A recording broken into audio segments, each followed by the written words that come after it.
რუსთავში მრავალსართულიან საცხოვრებელ კორპუსში ლიფტების სრული მოდერნიზაციის პროექტი გრძელდება. პირველ ეტაპზე ახალი ლიფტი 109 მისამართზე დამონტაჟდება.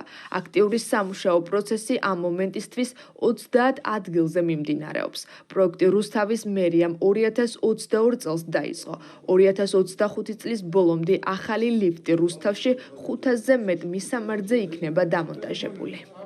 ჩვენი გუნდის ერთ-ერთ მთავარ პრიორიტეტად რჩება რუსთავში ამორტიზირებული ლიფტების ახალი თანამედროვე უსაფრთხო ლიფტებით ჩანაცვლება. პრემიერის მხარდაჭერით ჩვენ ვაგრძელებთ პროექტს, რომელიც დღეს მიმდინარეობს რამდენიმე მისამართზე, აქტიურად მიდის სამუშაოები, რომ ეს მთავარი გამოწვევა ჩვენი ქალაქისთვის იყოს დაძლეული. ქალაქში 30 ლოკაციაზე უკვე გაშლილია სამუშაოები და ხდება ძველი ლიფტის დემონტაჟი, ახლით ჩანაცვლება. წლის ბოლომდე ქალაქი გეგმავს დაახლოებით 180 ლიფტამდე სრულ რეაბილიტაციას.